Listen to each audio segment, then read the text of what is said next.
기도하고 말씀 생각하여 보십시다. 하나님 아버지, 주일 오후 저희들이 또 하나님께 예배드리고 찬송드리고 찬양 올리고 기도하고 또 성경 말씀을 좀 읽고 해석하며 듣고 묵상하게 하시니 감사합니다.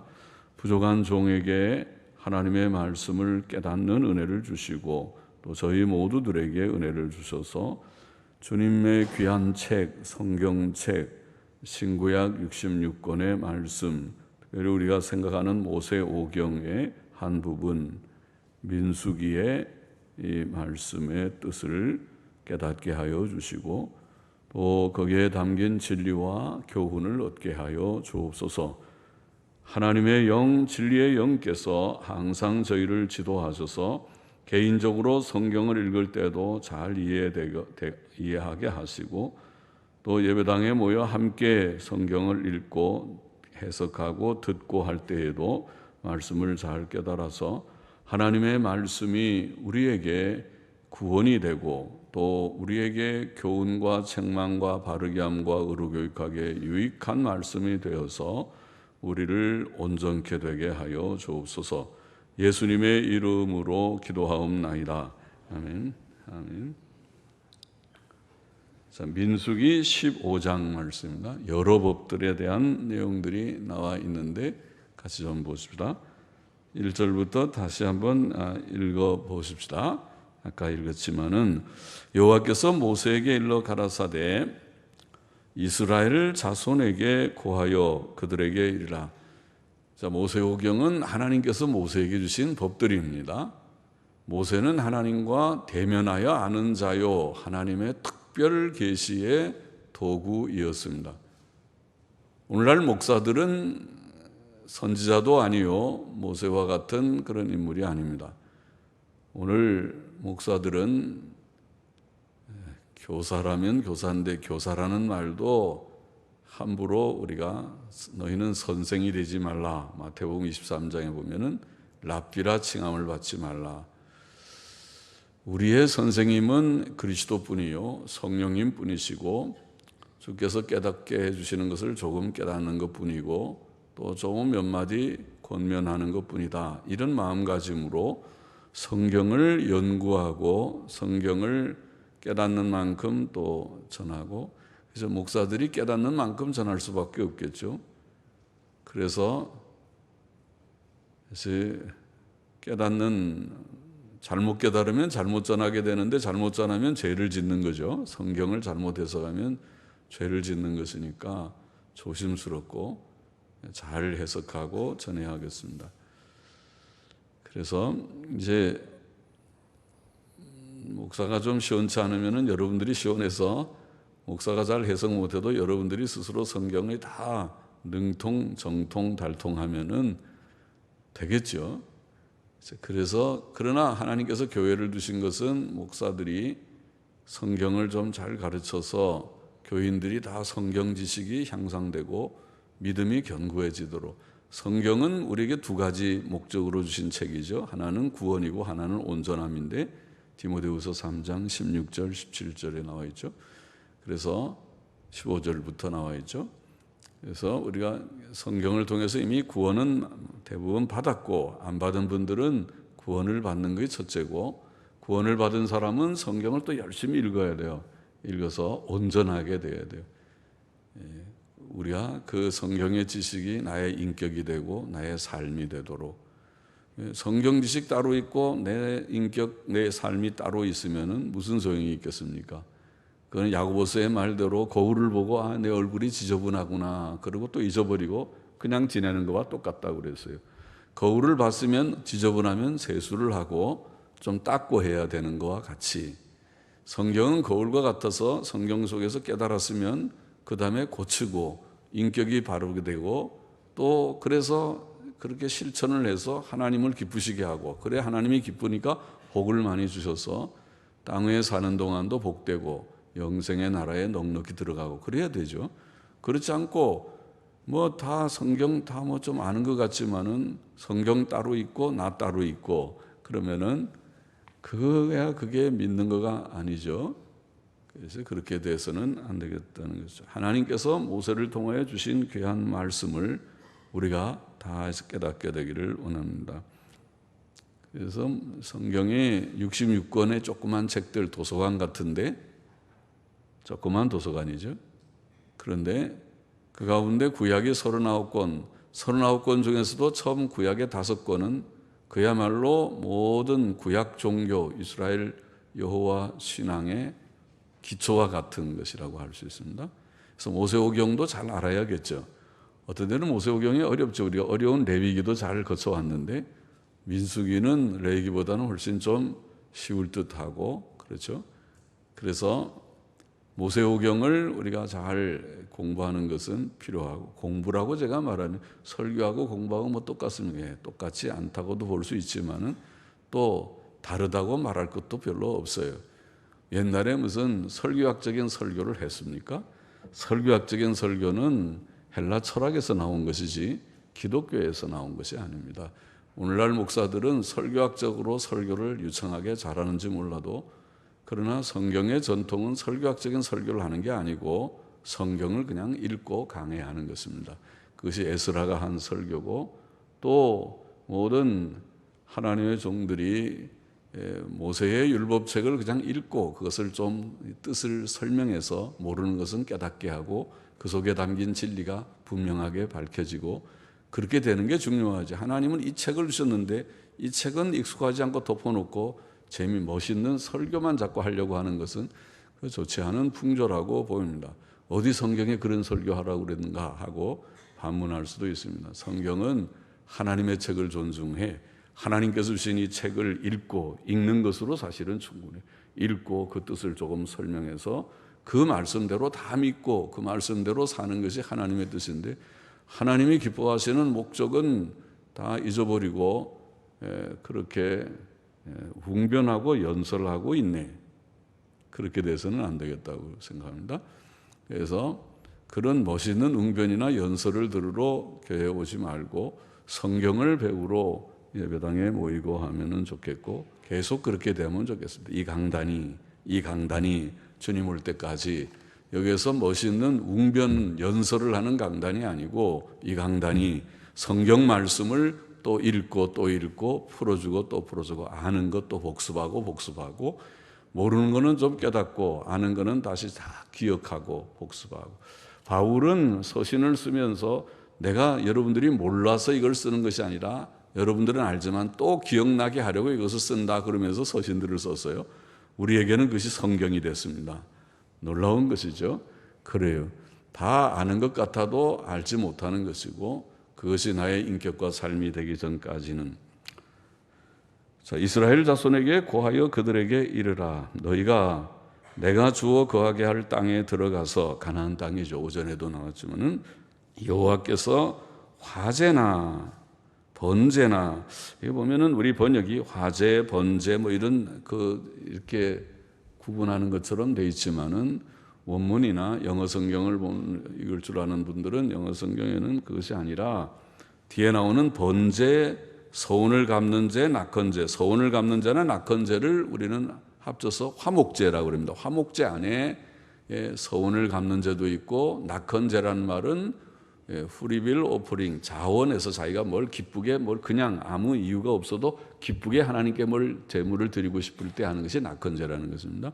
그리고 또 감사할 때 드리는 제수도 있어요. 이런 걸 합쳐서 화목제라고 합니다. 화목제 속에 이것이 들어있는 것입니다. 그럼 번제나 화목제나 정한 절기에도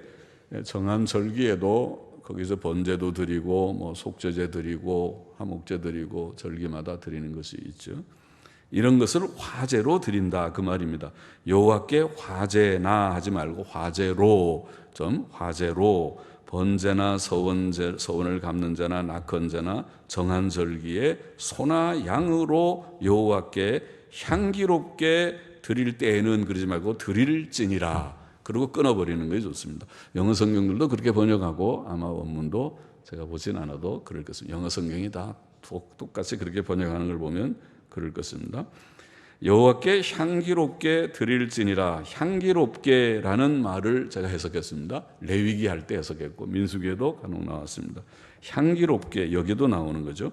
향기롭게라는 이 말은 속죄의 향기로, 속죄의 향기라는 뜻이라고 했습니다. 속죄, 더 정확히 말하면 유화의 향기. 유화라는 말을 우리가 많이 안 쓰니까 유화보다는 속죄라는 개념이 더 쉬우니까. 그리고 영어로는 soothing 로마가 향기라는 말이고 soothing이라는 말이 그것이 부드럽게 하는, 누그러뜨리는 그런 말입니다. 유화라는 개념입니다. 그러니까 하나님이 우리가 죄를 지으면 화를 내시, 진노하시는 하나님. 하나님도 화내십니까? 하나님은 성격이 좋으신데 화 안 내실 것 같은데 아니요. 하나님께서 화내시죠. 화내시니까 노아 홍수 심판도 하고 소돔 고모라에 유황불을 내려서 하고 마지막 지옥 형벌도 내리시는, 화 안 내시면 그런 거 아세요? 하나님은 공의의 하나님, 화를 내실 수 있는 하나님이십니다. 예수님께서도 보통은 착하시고 그냥 부드럽지만은 불의에 대해서 한 번은 예배당에 와서, 성전에 와서 상을 성전에서 소, 양 팔고 돈 바꾸고 그러면서 돈 장사하고 성전에 제사를 빌미로 해서 장사하는 이득을 남기는 사람들을 보고 경노하셔서 내 하나님의 집을 강도의 소굴로 만든다.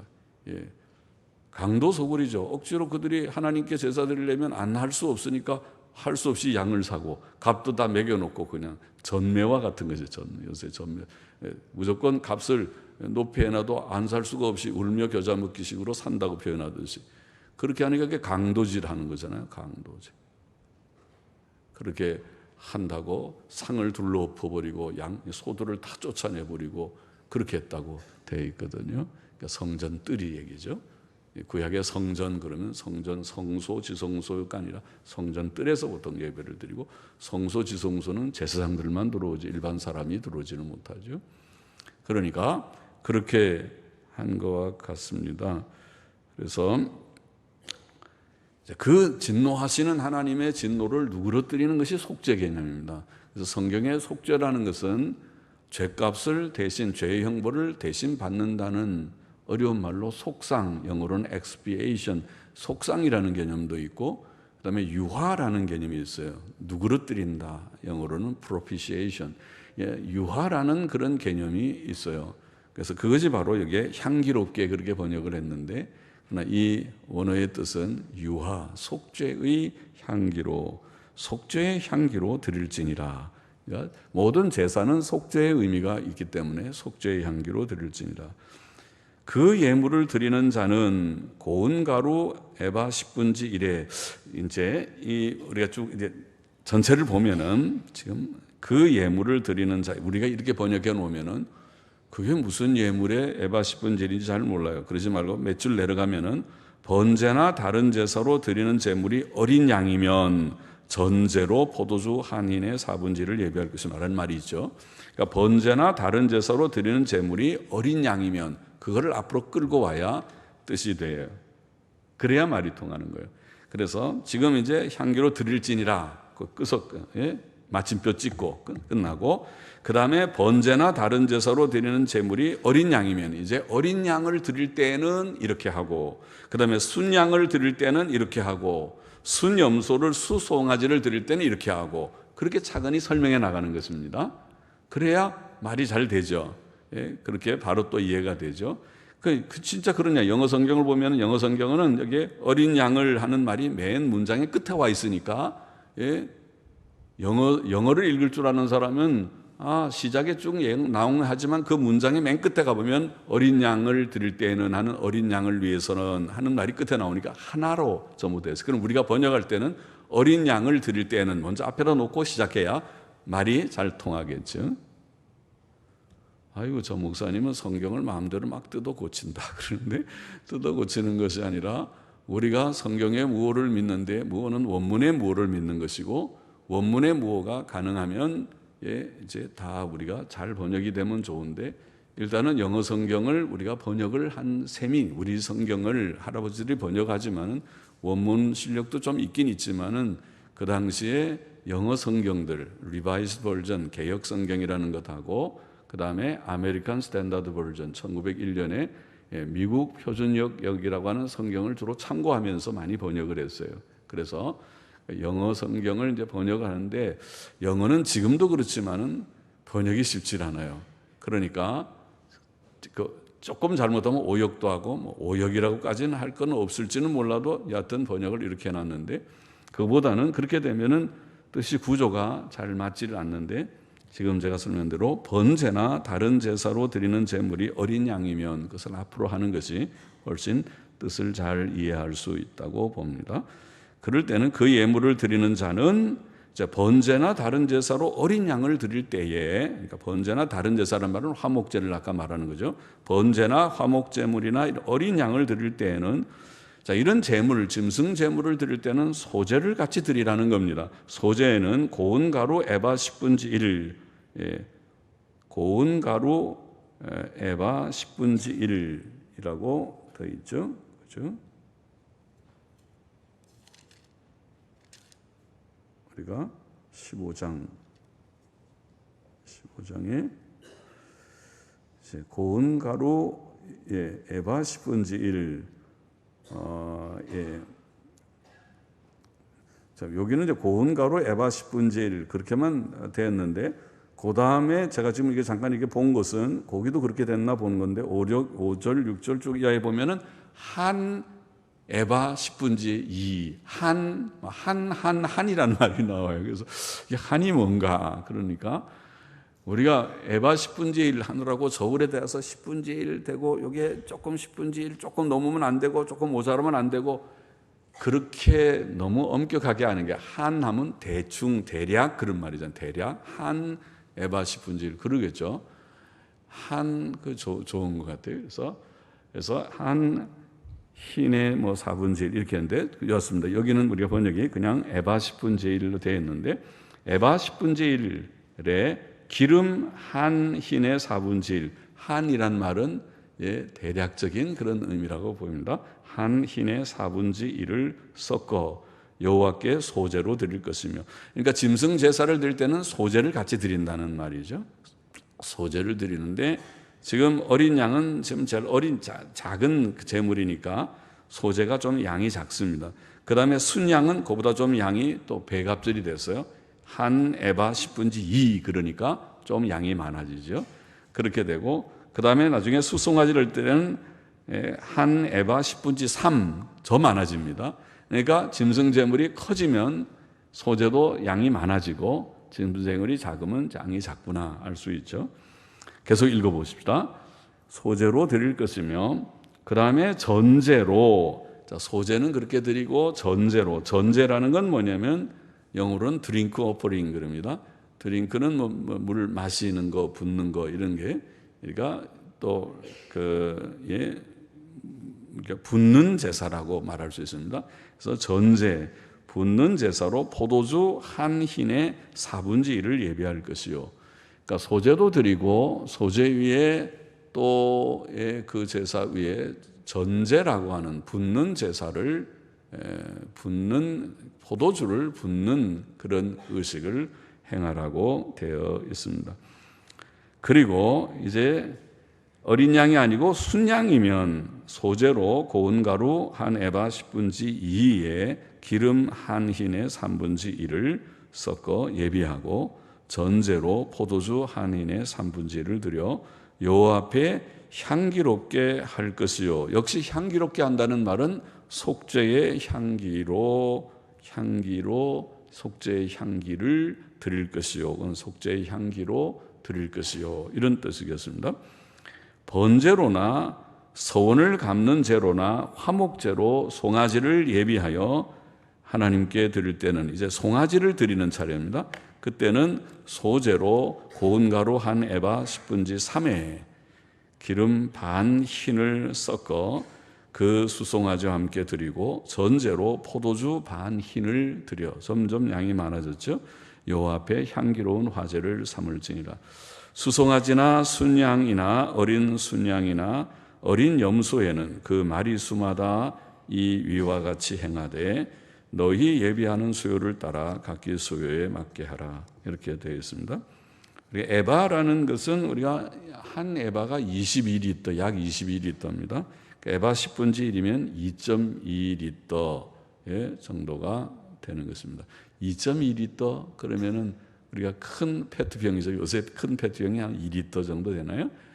조그만 페트병은 500cc짜리 0.5리터 정도 되는 것이고, 큰 페트병이 2리터쯤 아마 될 것입니다. 그 정도의 밀가루를 가지고 소재를 드리는 것이 에바 10분의 1에 해당한다고 봅니다.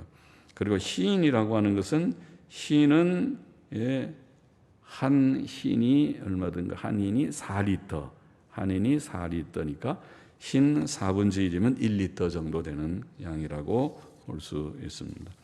13절 넘어가 보시죠. 자, 이제 여기 좀 설명을 하고, 구약의 짐승 제사의 규례는 1차적으로 예수 그리스도의 대속의 죽음을 상징했습니다. 즉 구약 제사의 1차적 의미는 속죄입니다.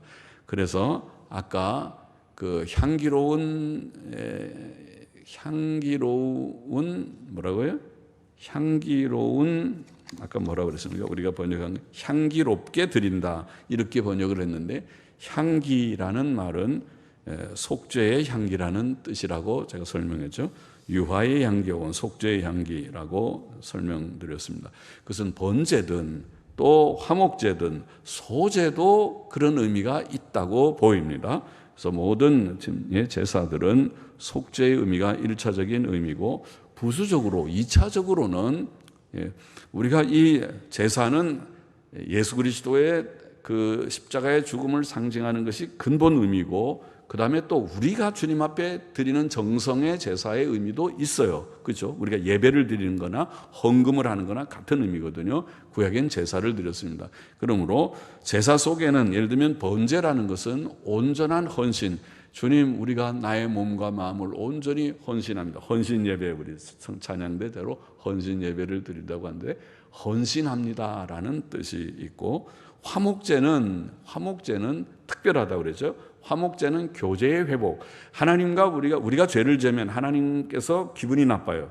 불쾌해서 난 너 보고 싫어, 안 쳐다보고, 우리도 죄를 지으면 하나님께 멀어져요. 괜히 눈치 보고 하나님께 갖다가 야단, 이놈 하고 야단할까 봐 하나님은 자꾸 옆으로 희끗희끗 쳐다보고 자꾸 피해서 자꾸 딴청을 부리고 있어요.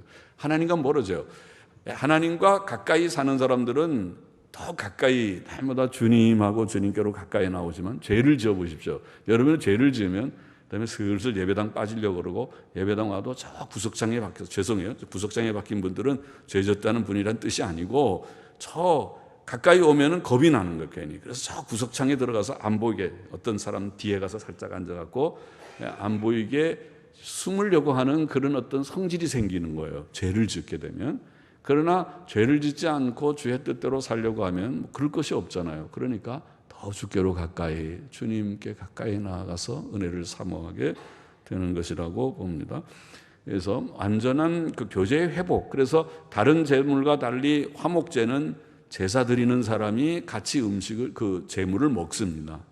다른 제사는 하나님의 음식과 같은 거예요. 제사장들에게만 돌리고, 제사 드리는 사람이 먹지 않지만 화목제는 먹는, 그것은 교제가 있어야 우리가 식사 같이 하잖아요. 서로 기분 나쁜 사람하고는 같이 식사를 안 해요. 얹힌다고 그러잖아요. 그래서 서로 친한 친구여야 같이 먹어요. 가서 떡볶이도 먹고 같이 라면도 끓여 먹고 같이 먹어요. 친구면 먹는 거지. 그러니까 친한 표시는 우선 같이 밥 한번 같이 먹자. 그러면 친한 거예요. 이거는 같이 먹자. 안 친하면 밥 먹자는 말 안 해요. 난 아직 안 친하니까 좀 이따 하자. 자꾸 이 핑계 저 핑계 돼버려요. 그런데 이제 그렇다고 아예 또 누가 핑계 대면 저 사람 나 안 친하구나 그러게 또 오해는 하지 마시고, 시간이 바빠서 그러겠죠. 서로 이제 또 친근하게 밥도 먹고 그렇게 하면 좋겠습니다. 그래서 이제 그런 부수적인 뜻이 있으니까 온전한 헌신, 또 교제의 회복, 하나님 내가 주님과 교제 회복했습니다. 주님 이제 내가 사랑하고 더 주님께로 나아갑니다.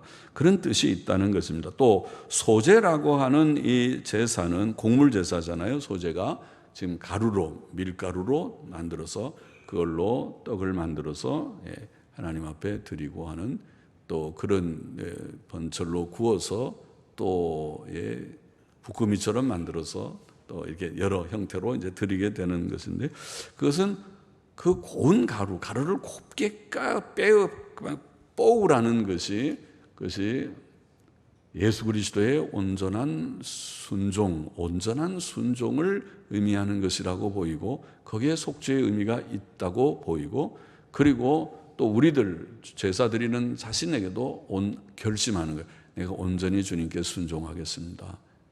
나를 다 부숴버려서 내가 살아있으면 안 되잖아요. 자기를 부정해야 되는 것이에요. 그러니까 다 완전히 뽀듯이.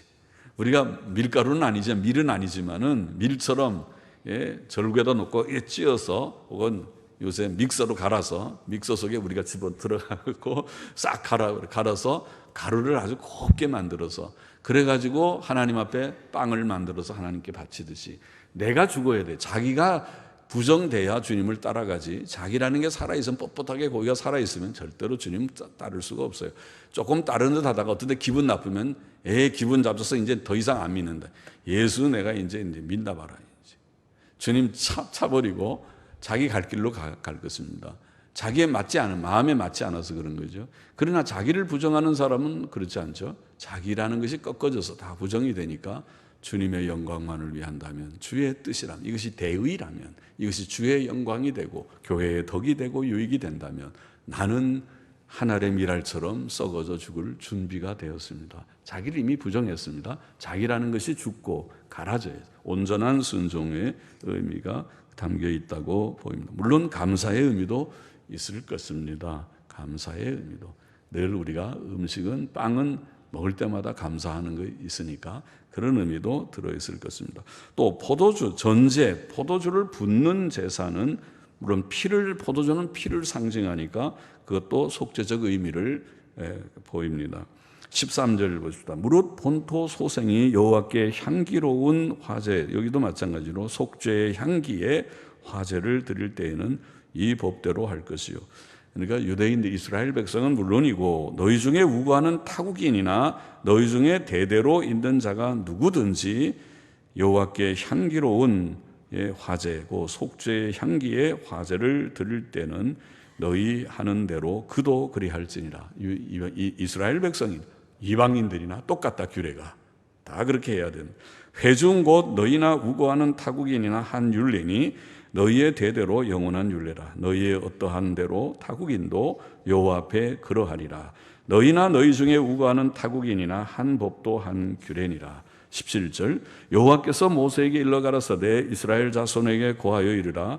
너희가 나의 인도하는 땅에 들어가거든 그 땅의 양식을 먹을 때에 여호와께 거제를 드리되, 이제 양식을 먹으면 거제라는 말, 거제를 드리되 너희의 처음 익은 곡식 가루 떡을 거제로 다장마당의 거제같이 들어 드리라. 다장마당의 곡식단을 들어서 드린, 거제라는 말은 들어 드린다. 하나님 앞에 주님 이 제물을 주 앞에 드립니다 하고 드리는 걸 거제라고 합니다.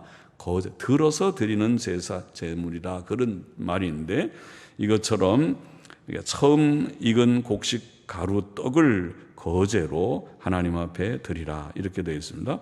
일종의 소제죠. 소제인데 거제로 하나님 앞에 들어 올려 드린다는 의미에서 거제라고 불렀습니다. 너희의 처음 익은 곡식 가루떡을 대대에 여호와께 거제로 드릴지니라. 첫 열매의 소제입니다.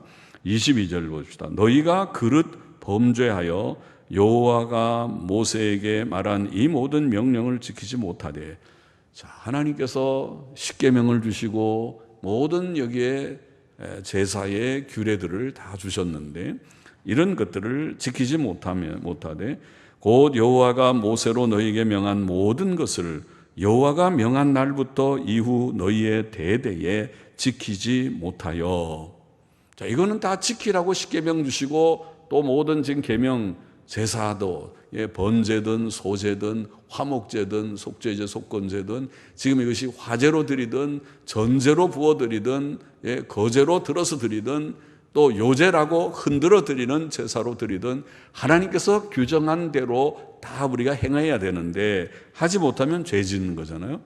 그래서 지키지 못하여 회중이 부지 중에 그릇 범죄하였거든.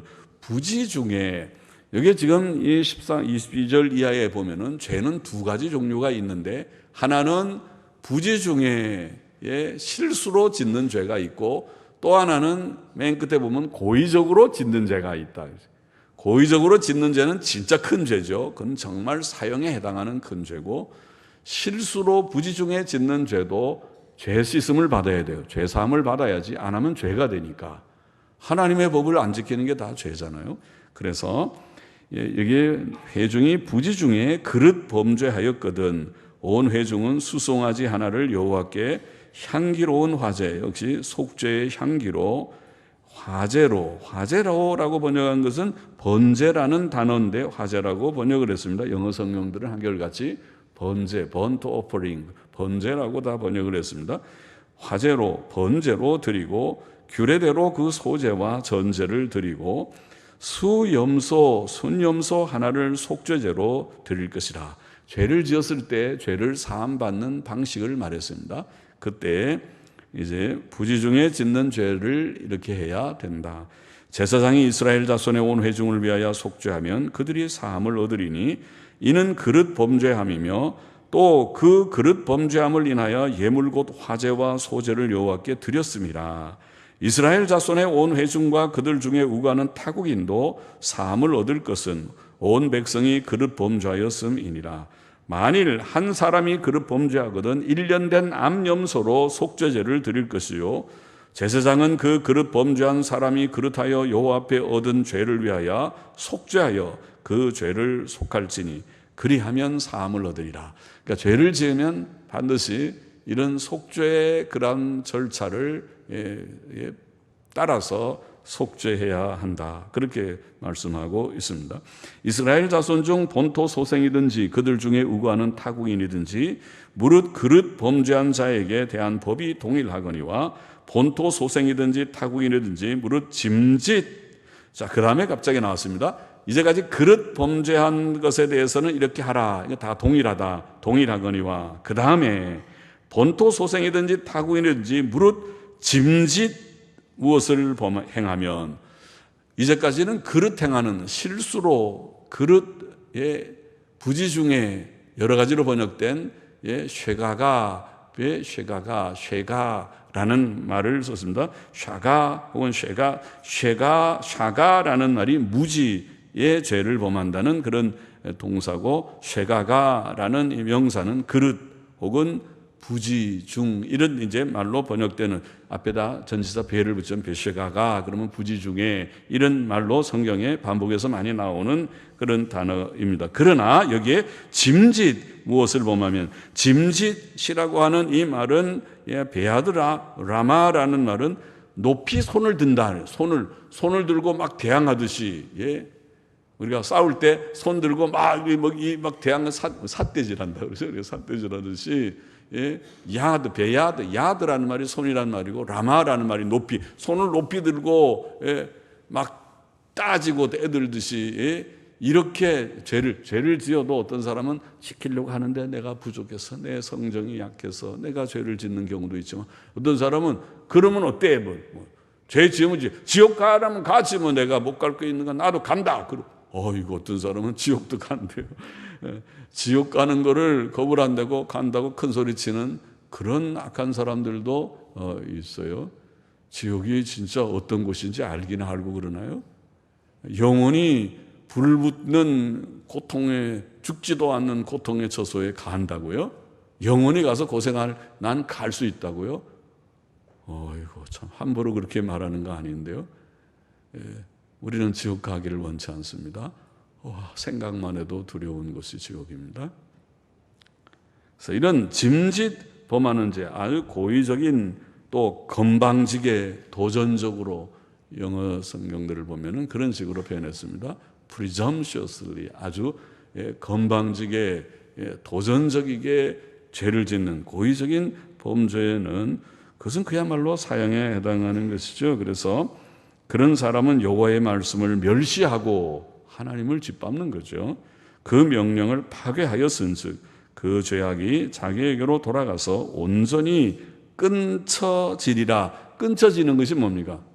사형이라고 그랬습니다. 제명출교 혹은 사형, 이스라엘 사회 속에서 살지 못합니다. 아예 나가서 혼자 이방인처럼 살든지, 이방인들은 마지막 심판 때까지 자유롭게 잘 먹고 잘 살고도 하니까 나가서 살아. 세상 사람처럼 살아. 너가 그렇게 살고 싶으면 교회 밖에서 살아. 교회 안에 다시 오지 마. 교회 드나들지 마. 그거는 합당치 않아. 교회는 그런 곳이 아니야. 나가서 네 마음대로 자유롭게 살아라. 그리고 나중에 뭐 지옥 가고 뭐 나중에 핑계하지 마. 자유롭게 살아라. 또 이스라엘 사회 안에서는 사형이라는 엄격한 그런 벌을 내렸습니다. 무섭죠? 그렇게 해서 우리가 보통 사형시킬 때는 법관들이 그러죠. 이런 극악한 죄는 우리 사회에 용납되어서는 안 되기 때문에 부득이 사형을 선고한다. 그리고 딱 그 사람이 살면은 다른 사람 또 죽이고 강간하고 또 나쁜 짓, 극악한 죄를 자꾸 지을 것이니까 우리 사회에서 용납할 수 없기 때문에 이 사회에서 제거해야 되기 때문에 부득이 사형을 선고한다. 이렇게 법관들이 얘기하더라고요. 그 말이 성경적이에요. 어떻게 보면 성경의 정신이 그것입니다. 그래서 두 종류의 죄를 여기에 말했는데 어떤 죄는 용서받지 않으면 안 되는 것이죠. 32절 보십시다. 이스라엘 자손이 광야에 거할 때에 안식일에 어떤 사람이 나무하는 것을 발견한지라 그 나무하는 자를 발견한 자들이 그를 모세와 아론과 온 회중의 앞으로 끌어왔으나 어떻게 처치할지 지시하심을 받지 못한 고로 가두었더니 여호와께서 모세에게 이르시되 그 사람을 반드시 죽일지니. 지금 한 예를 얘기했습니다. 죄는 두 가지가 있는데 부지 중에 짓는 죄, 고의적인 죄가 있는데 안식일을 범한 죄는 어디에 속할까요? 안식일을 범한 죄는 어디에 속할까요? 여기 보면 고의적인 죄. 그렇죠. 안식일을 지키라고 명령하는 죄를 고의적으로 본인이 다 알아도 짓밟듯이 무시해 버렸습니다. 그래서 그 죄를 예를 들었습니다. 예를 들어서 반드시 죽일지니 온 회중이 진 밖에서 돌로 그를 칠지니라. 구약의 사형 제도는 무섭죠.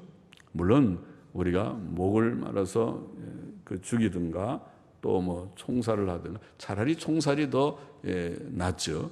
그거는 그냥 빵 해서 그냥 금방 죽고 말지만은 또 목을 매서 죽이는 것도 차라리 낫지만은 그러나 여하튼 돌로 쳐서 죽이는 것은 참 무서운 사형법이죠. 얼마나 고통스럽겠습니까? 그리고 금방 죽기나 하겠습니까? 피를 흘리고 많은 고통을 느끼면서 죽어가는 그런 사형법입니다.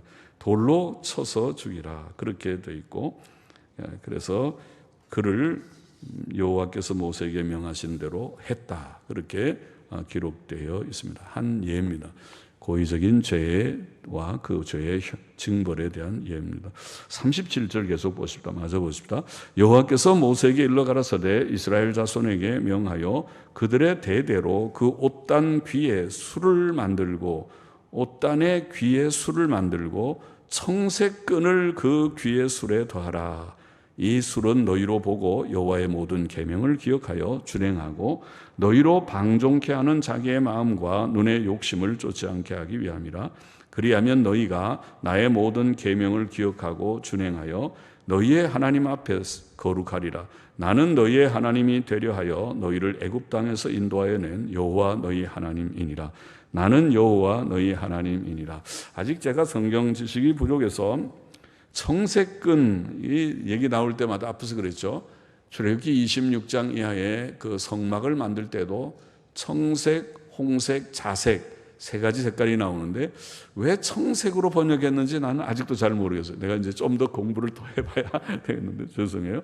나이가 이렇게 들어서 이제 아직도 모른다 그러는데 그 청색이라고 번역한 테켈렛이라고 하는 이 단어는 사전에는 분명히 옛날 권위 있는 BDB 사전에는 보라색, 또 근래의 KB의 켈로바움가르트는 사전에는 자주색, 다 빨간 계열의 색이죠. 보라색, 자주색. 그래요. 그런데 영어 성경은 한결같이 우리말대로 블루, 청색이라고 다 번역했어요. 왜 이 성경에 보라색, 자주색을 블루, 청색이라고 번역하는지 자기 마음대로 사전이 그렇게 말하고 있지 않은 색깔을 왜 이렇게 번역하는지 난 아직도 잘 모르겠는데 우선 뭐 곡절이 있겠죠. 그래 있겠는데 그러나 어떤 사전의 설명이 나는 성경의 전체의 빛에 부합한다고 보입니다. 여기에도 옷을 만들고 옷 끝에 옷 단이면 끝이 아닙니까? 옷 단의 끝에 술을 만들어서 거기에다가 청색끈을 거기에 더하라 이렇게 돼 있거든요. 청색끈을 어떻게 끼라는 말인지 어떻게 붙이라는 말인지 몰라도 청색끈을 더하라. 그런데 청색끈이 아니고 이 청색이라는 단어가 뭐라고요? 보라색 혹은 자주색 끈을 대라. 보라색, 자주색은 뭡니까? 피색깔입니다. 일종의 전부 빨강, 보라, 자주가 다 빨간 계열입니다. 사실은요. 이것은 예수 그리스도의 속죄의 피를 상징하는 의미가 있다고 보입니다. 성막제도의 성막에서 쓰는 이 새 색깔도 마찬가지고 여기에서 청색 끈이라기보다는 보라색 끈 혹은 자주색 끈이라고 하는 것이 옳지 않은가 싶어요. 그것은 예수 그리스도의 대속 사역을 상징하는 의미가 있고 또 그것은 피라고 하는 것은 예수님의 대속의 피지만은 피는 사실은 죄값에 대한 죽음의 의미입니다. 사람이 죽는 것은 피를 흘리는 것입니다. 피는 생명입니다. 그래서 그 말은 무엇입니까? 옷의 끝에다가 옷단 귀에 술을 만들고 보라색 혹은 자주색 끈을 거기에다가 붙이라는 말은 하나님의 율법을 항상 기억하라. 여기 지금 설명했잖아요. 하나님의 계명을 기억하고 자기 마음과 눈의 욕심을 쫓지 말라. 네가 율법을 범하면 붉은색 안 보여? 죽어. 율법을 범하면 죽는다. 또 우리가 믿는 사람들에게는 우리는 부족한 율법을 많이 범한 죽어야 마땅한 자지만은 그리스도의 보배로운 피공로로 내가 구원받았습니다. 깨달아서 그 속죄에 대한 깨달음 각성을 가지고 또 주의 죄에 대한 죽음의 경고에 대한 말씀을 늘 기억하면서 조심하라. 깨어 있으라. 방종에 떨어지지 말라. 계명 범해도 잘만 되는 거예요. 내가 주일 범하고 내가 주의 말씀대로 안 해도 돈만 잘 벌어지고 건강하고 건강 나한테 데리고 와. 내가 건강 안 하는 자신이 있고 그런 큰 소리 하지 말라는 것입니다. 모자라 하나님께서 손을 들어서 진노하시면 어떻게 되려고 그렇게 큰 소리를 하느냐. 그것이 얼마나 오래 갈 것 같으냐. 오래 가지 않는다는 것입니다. 하나님께서 노하실까 두렵고 조심해라. 술을 하나씩 청색, 보라색, 자주색 끈을 하나씩 묶어서 조심해. 잘못하면 하나님께서 치실 수 있어. 또 우리는 다 죽어야 될 죄인인데 구원하신 것을 기억해 잊지 말아라. 그런 뜻이 있다고 보이기 때문에 그래서 파란색 아니고 보라색 자주색입니다. 자꾸 제가 얘기하고 싶은 것입니다. 왜 그렇게 했는지는 몰라도 제가 무식해서 이 말을 하는지 몰라도 아주 무식한 것은 아닌 것은 제가 가지고 있는 사전에 분명히 그것은 보라색 자주색이라고 돼 있고 그렇게 다 설명하고 있으니까 무식한 것은 아닐 것입니다. 자, 오늘 민수기 15장의 교훈 정리해 보면 첫째로 우리는 예수 그리스도의 대속을 믿는 믿음 안에 거하며 아까 제사들 제사 규례를 다 얘기했잖아요. 번제든 화목제든 소제든 속죄제 속건제는 말할 것도 없고 속죄의 의미가 다 있다. 1차적으로 예수 그리스도의 대속을 믿는 믿음 안에서 온전한 헌신, 온전한 순종과 감사 그리고 하나님과의 교제를 힘써야 한다는 것을 교훈하는 뜻이 있습니다. 제사제도라는 것은 주님 앞에 예수 믿는 속죄신앙 없으면 아무것도 없는 것이고 속죄신앙 가지고 주님께 온전히 헌신 예배를 드리는 것 이상으로 매일 헌신을 우리가 해야 된다는 말입니다. 헌신의 온전한 헌신, 온전한 순종, 감사, 주님과 교제를 주님 늘 교통하기를 원합니다. 그렇게 하기를 원합니다. 둘째, 죄는 씻음 받아야 한다. 여기 두 종류의 죄, 부지중의 죄든 고의적인 죄는 말할 것도 없고 부지중의 죄라 하더라도 씻음 받아야 된다고 했습니다. 죄는 작은 죄라도 가볍게 여기고 괜찮아. 이 정도는 요새 다 그러는데요. 이제 합정도 꽤만 이상한 교회예요. 거기는 성수일 아직도 얘기하는데 요새 끝나고 나면 다 목사님들이 모범적으로 나가서 운동장 가서 축구 경기, 친선 축구 경기 하는데 무슨 얘기하는 거냐. 오늘은 교회 문 닫고 야외로 놀러 갔다고 어느 교회는 그러는데 저 합정동 교회는 캐캐묵은 고리타분한 교회라 아직도 무슨 뭐 예배 성수주일 오전 예배 오후 예배 웃기는 교회다. 그렇게 세상 사람들이 아니 교인들이 말한다 할지라도 그들이 틀린 것이지 우리가 틀린 것이 아닌 줄 알고 교회가 속화되더라도 그것 쫓아가지 말고 우리는 작은 죄라도 죄되는 일은 멀리하고 하나님 앞에 바로 살기를 원합니다. 셋째로 안식일을 거룩하게 구별하는 것 말씀했습니다. 광야에서 안식일에 나무한 사람을 어떻게 할까요? 돌로 쳐서 죽이라. 여러분 사실 안식일이 참 중요합니다. 안식일 지키지 않으면 왜 하나님을 그렇게 안식일을 중요하게 여겼습니까? 안식일 지키지 말아 보십시오. 안식일 없으면 전에 제가 얘기했죠. 우리가 윤리의 설교 강의하면서 No Sabbath, no God. 이제 영국의 J.C. 라일인가 하는 분이 그래서 그런 말을 해서 안식일 없으면 그 다음에 하나님 없다. 안식일이 지금은 안식일을 범하면서도 내가 집에서 뭐 하지 뭐 그걸 하지. 아니 교회가 없어서 집에서 하는 거는 이해가 되지만은 하나님의 교회를 두고 안식일을 범하면서 그날 집에서 뭐 성경 보고 기도하고 개인 예배 드린 게 아니고 놀러 갔다. 안식일 날 저 게임 하는데 야구장 경기 갔다. 오늘은 어디 좀 가서 영화 한 편 봤다. 그 될 법한 일입니까 그것이? 안식일을 범하면서 안식일 없이 이제 지금 살기 시작하면은 그러면 이제 하나님 없는 대로 가는 것입니다. 그 다음에 하나님 없으면 안식일 없는 것까지는 그게 뭐 하나님 아직 믿는데 할 수 있지만 안식일 없으면 하나님 없는 대로 가고 하나님 없으면 멸망의 길로 가기 때문에 그래서 하나님께서는 딱 붙여놨어요. 안식일하고 안식일 범하면 사형. 알았어. 안식일 꼭 지켜.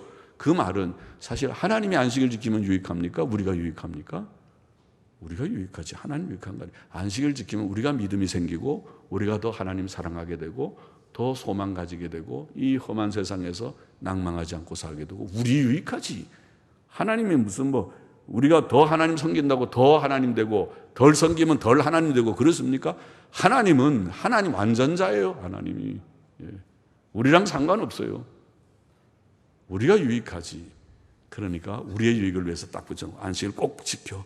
범하면은 죽어. 그렇게 하신 것인 줄 믿습니다.